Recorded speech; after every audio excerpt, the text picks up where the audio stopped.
According to SpaceX's official plans, the first uncrewed spacecraft is set to head to Mars by the end of 2026.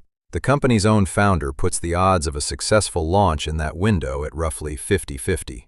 The ultimate goal isn't just a one-time landing, but a self-sustaining city with thousands of residents, and that's been placed on a roughly 20-year horizon.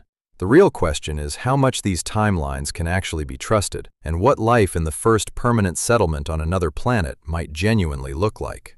Today, we're looking at what a real Mars city might look like, where it's planned to be built, what technology it depends on, what independent experts have to say, and why the timeline for this project has already shifted 3 times over the past decade.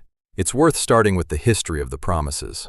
Back in 2017, at an International Astronautical Congress, the head of SpaceX announced a plan to establish a permanent Mars colony by 2022, with cargo ships delivering equipment, followed by the first crewed flights in 2024. Those deadlines were not met.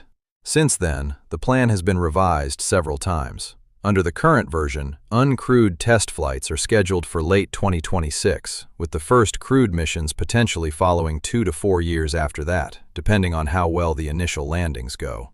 SpaceX has already settled on a specific region for the first settlement. The leading candidate is Arcadia Planitia, a volcanic plain in Mars's northern hemisphere.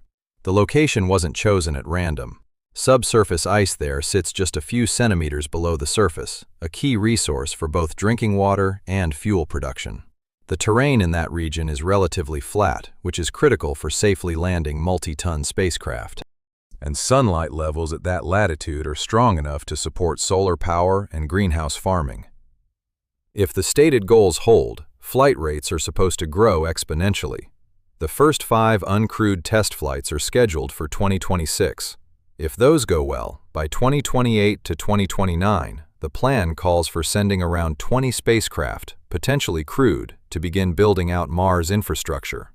From there, according to the stated ambitions, the numbers are supposed to climb into the hundreds of ships per launch window, eventually reaching into the thousands further down the line, with each one capable of carrying somewhere between 100 and 200 passengers at a time.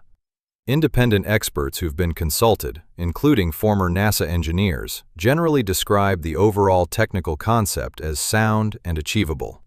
But there's near universal agreement within the expert community on one point: the stated timelines are too optimistic. Most space industry specialists estimate the real schedule is running somewhere between 5 and 10 years behind what's been publicly announced.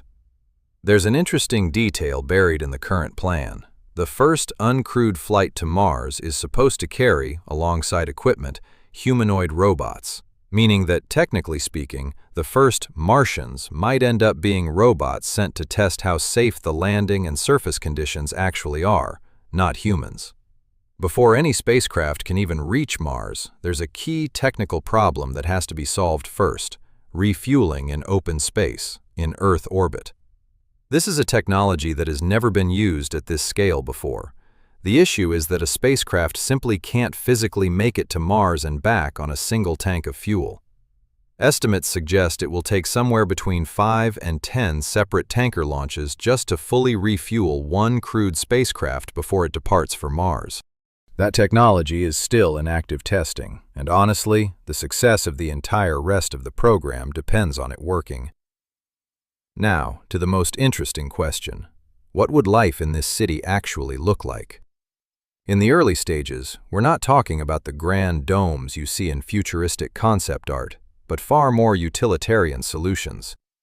Living modules will likely either be partially buried underground or covered in a layer of Martian regolith, necessary protection against cosmic radiation, since Mars has neither the magnetic field nor the thick atmosphere that shields us here on Earth. The core infrastructure of the early years is local production: fuel, oxygen, water pulled from subsurface ice. Without the ability to produce these resources on site, rather than shipping them from Earth, a colony simply couldn't survive long-term, especially given that even a single ton of cargo delivered to the surface of Mars today is estimated to cost hundreds of millions of dollars. Greenhouses with artificial lighting and controlled atmospheres would become the main source of food, and the daily life of the earliest settlers would, by all accounts, depend entirely on the uninterrupted operation of technological systems, a far more fragile existence than what we're used to here on Earth. If the project develops according to its stated, if regularly shifting timeline, by the 2030s we could be looking at regular cargo and crewed missions building out the first permanent infrastructure.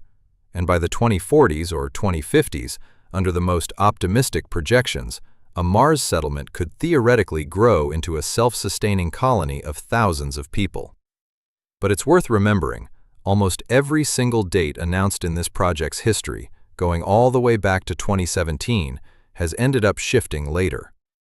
Maybe the most honest thing you can say about the future Mars city today is that this project's timeline has already been pushed back several times over the past decade.